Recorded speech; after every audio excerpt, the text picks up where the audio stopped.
Welcome to part one of a two-part series on scientific citizenship. First, we're going to explore who talks about science and why, then how science is used incorrectly to lead to misinformation. If you take nothing else away from this class, I want you to be able to use science in your life whenever it comes up. And if you're going to be a good science consumer, it's important for you to know not just how science works, but also how science is shared and who uses it. So let's get into it. But science can't come up in casual conversation all the time, you ask, right?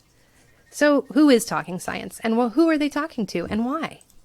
Well, let's start with the obvious. I'm a scientist and an educator, and I'm talking to you about science right now. Scientists and science teachers talk science for a living, but they aren't the only ones. Lots of people share science research and findings as part of their jobs, from science journalists to museum curators to politicians to doctors to startup companies. Science is everywhere, and often science is used to justify actions, beliefs, or policies. So it's important to know how to interpret scientific findings.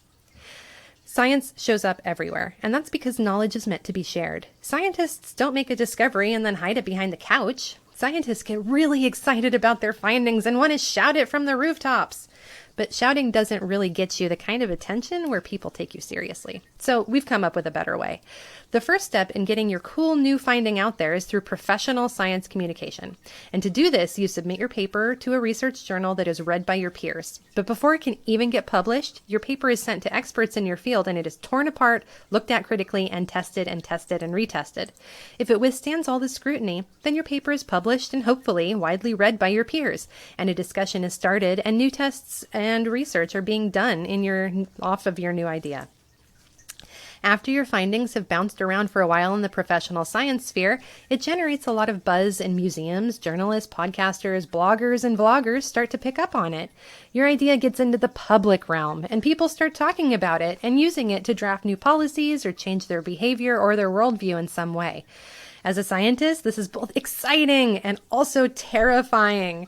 You no longer have control of your idea. Someone else is presenting it, and other people are interpreting it and using it in ways you may have never even thought of.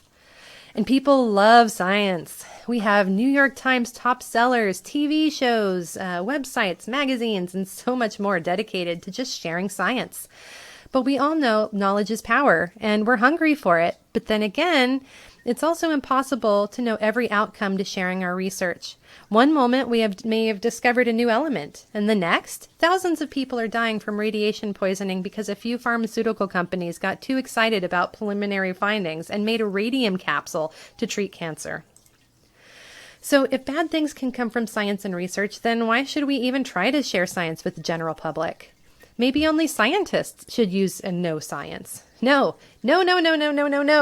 Science should absolutely be shared with non-scientists. Science is for everyone, and I'm going to give you 4 arguments why you should use science, even if this is the last science class you ever take. And you could possibly go on to be a concert pianist, a farmer, or even a middle manager, and you would still need to know science. Okay, so my first argument, it's not just scientists who do science or even teach science. We as a culture shape how science is used and how it is viewed. Are we a culture that shares science freely and excitedly? If so, we'll probably get a higher participation in science, and more of our children, teens, and young adults will consider science careers. And more participation in science leads to better, stronger research. More points of view and more peers are critical for peer review and for science to function. So how do we inspire culture, and more specifically, inspire those younger generations? Well, we have entire YouTube channels dedicated to making science relevant. We have TED Talks that frame science in an understandable way for everyone, and loads of awesome science-themed cartoons. For me, this next argument is reason enough to share science. Science, technology, and knowledge improve the health, safety, and well-being of every individual. We use science to ask and answer questions like, can we find a way to protect our crops from pests but not harm the beneficial insect populations? Is there a better, safer way to ensure our population has electricity? Is it possible to change a diet and have a positive health outcome for people with a certain ailment? Science makes our lives better more often than it is dangerous. Also, science inspires culture and art. It spurs the imagination, and often we can imagine, if we can imagine it, we can realize it. A lot of sci-fi ideas of the past are reality today. Authors, artists, and other creators often inspire science, and science inspires them in architecture, art, and fiction. Lastly, policy, politics, and worldviews are built on current science. Politicians often try to use science to convince you that they are taking the right stance on something or to try to get you to vote a certain way. Now, if you are going to be an informed voter and an active member of our democracy, then you need to understand how to evaluate scientific claims.